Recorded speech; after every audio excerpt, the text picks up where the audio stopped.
میں نے ابھی آپ سے دوستوں سے کہا کہ قنوت کی صفت کس سے پیدا ہوتی ہے؟ نماز سے. نماز سے قنوت کی صفت پیدا ہوتی ہے. دوست ایماندارانہ بات کر رہا ہوں. ہم چلتے ہیں سورہ بقرہ اس کی آیت نمبر 238 میں. اب ہمارا خالق ہمارا مالک ہم سے کہہ رہا ہے حافظوا علی الصلوات، نمازوں کی نگہداشت کرو، نمازوں کی حفاظت کرو. والصلاۃ الوسطیٰ، خاص طور پر صلاۃ وسطیٰ کی اس نماز کی حفاظت کرو جو محاسن صلاۃ کی جامع ہو. یعنی نماز کو وقت پہ ادا کرو، نماز کو جماعت کے ساتھ ادا کرو، نماز کو خشوع خضوع کے ساتھ ادا کرو، نماز کو پورے اطمینان اور سکون کے ساتھ ادا کرو. یہ ہے صلاۃ وسطیٰ. اور پھر کیا اللہ نے کہا وقوموا للہ قانتین. جب نماز میں اپنے خالق اور مالک کے سامنے کھڑے ہو تو اس طرح کھڑے ہو جس طرح غلام اپنے مالک کے سامنے کھڑے ہوتے ہیں، جس طرح خادم اپنے مالک اور آقا کے سامنے کھڑے ہوتے ہیں. وقوموا للہ قانتین. تو قنوت کی صفت جو پیدا ہوتی ہے نا دوست، یہ نماز سے پیدا ہوتی ہے.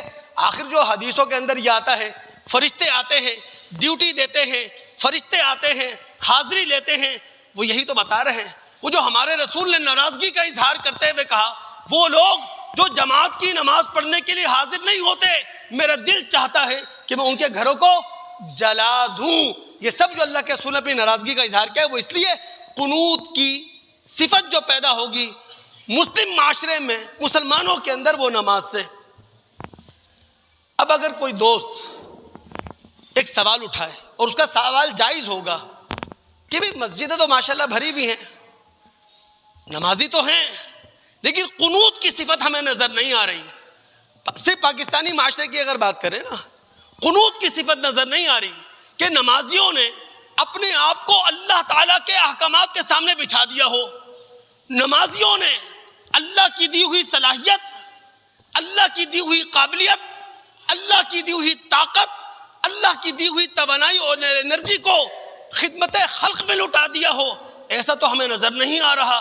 تو دوستو جواب تھوڑا سا کڑوا ہے، سخت ہے، لیکن ہے حق.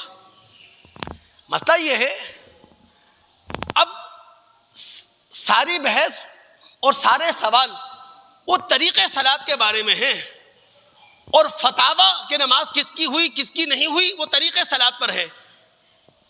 آپ کہاں یہ بحث سنتے ہیں نماز کا فائدہ کیا ہے؟ کون یہ سوال اٹھاتا ہے نماز کا فائدہ کیا ہے؟ یعنی نماز پڑھنے کا انفرادی سطح پر مجھے کیا فائدہ مل رہا ہے، اور نماز پڑھنے کا اجتماعی سطح پر سوسائٹی کو کیا فائدہ مل رہا ہے؟ نہ یہ بحث ہے، نہ یہ سوال ہے، نہ یہ فتویٰ ہے. حالانکہ سورہ ہود مکی سورت ہے. شعیب علیہ السلام کی قوم نے شعیب علیہ السلام سے کہا ہے کیا؟ یا شعیب اصلاتک تأمرک ان نترک ما یعبد آباؤنا او ان نفعل فی اموالنا ما نشاء.